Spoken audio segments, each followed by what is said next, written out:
New ইয়র্কে ইতিহাস লিখতে লিখতেও শেষ পর্যন্ত আর লেখা হলো না। বাংলাদেশের শেষ 2 বলে 6 রান দরকার ছিল এবং দুটো ফুল টস মহারাজ করেছিলেন। মাহমুদুল্লাহ রিয়াদ অলমোস্ট ছক্কাটা মেরেছিলেন, কিন্তু কপাল আজকে সহায় হয়নি এবং শেষমেশ তাসকিনও ফুল টসটা কাজে লাগাতে পারেনি। আজকে হিউজ ক্রাউড ছিল এবং ক্রাউড আপনারা দেখতে পাচ্ছেন। আমি একে একে কথা বলবো আপনাদের সাথে, একে একে।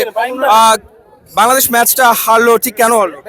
আমার মতে একমাত্র আমি যদি আমার চোখে দায়ী করি সাকিব আল হাসান। সে আরো দায়িত্ব নিয়ে ব্যাটিং করতে পারতো, তারপর শান্তর দায়িত্ব নিয়ে ব্যাটিং করতে পারতো। বোলিং মনে করেন যে আমরা যে আশা করছি এর চেয়ে বেশি ভালো ভালো বোলিং করছে ওরা, কিন্তু ব্যাটিং এ এসে প্রথম 4 জন যে মানে সাকিবের শান্ত যে আউট হয়েছে সেটা আসলে তাদের আউট এভাবে হওয়া ঠিক হয় না। সো আমি বলবো বাংলাদেশের যে কোচ আছে, হেড কোচ, তাকে বয়কট করুন। আর যারা ওয়ার্ল্ড কাপ খেলতে আসছে ওদের একটার অভিজ্ঞতা নাই। মেহেদি মিরাজ, সাইফুদ্দিন, তামিম ইকবাল, তাদেরকে ষড়যন্ত্র করে টিম থেকে আউট করা হয়েছে। যারা খেলতে আসছে এখানে, বাংলাদেশ বোলিং অনেক ভালো করছে, বাট ব্যাটিং ওরা একজন middle order, top order, lower অর্ডারতেই বা বিশেষ ওরা আর করতে পারলো না। আমরা চাই সাকিব একজন এমপি, ওকে খেলা থেকে বাদ দেওয়া হোক। ও একজন ইনজুরি লোক, রাইট। সো শুনলাম আমরা আরেকজনের কথা আমরা আসলে খুবই হতাশ। আমরা অনেক আশা নিয়ে এসেছিলাম। এক কথায় আমাদের সাকিবকে আরো দায়িত্বশীল হওয়া উচিত ছিল, আরো রেসপন্সিবল হওয়া উচিত ছিল। যে আমাদের যে ফার্স্টে 15 to 6 যে বলগুলো খাওয়া হয়েছে ওগুলো তো মাহমুদুল হিট করা উচিত ছিল। লাস্টে আসলে ট্রাই করতে হয়নি। সো আমরা যে আশাটা নিয়ে আসছি আসলে আমরা এটা পাই নাই। Thank you. আচ্ছা ভাই, আমার কথা হয়েছে ভাই, যে ফ্রিজে খেলা হয়েছে এটা ঠিক আছে যে রান বাংলা ছাড়ছে, ব্যাড লাক, বাট শান্ত হয়েছে টেস্ট ওয়ান্ডার খেলোয়াড়।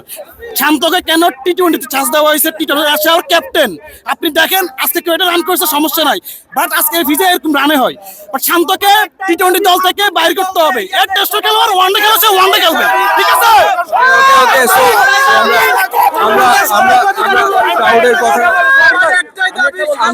আমরা ক্রাউডের কথা শুনছিলাম এবং সবচেয়ে বড় ব্যাপার যেটা সেটা হচ্ছে যে বাংলাদেশ টপ অর্ডারে 50 রানের ভেতরে 4টা উইকেট হারিয়ে ফেলে প্রথম 10 ওভারের ভেতরে।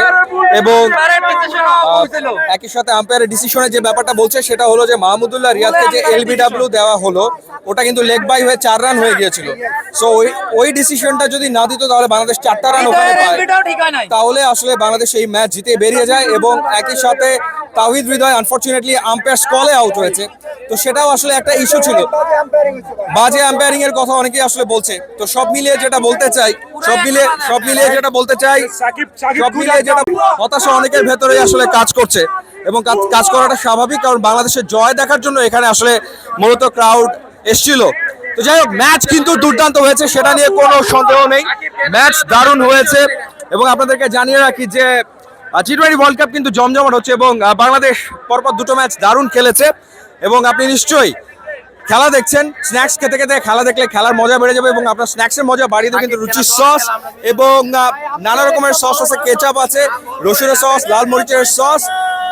নিশ্চয়ই আপনার স্ন্যাক্সের টেস্ট বেড়ে যাবে। ইউটিউব, ইনস্টাগ্রাম লিংক দেওয়া আছে, যদি খুবই খুশি হবো। And thanks for watching.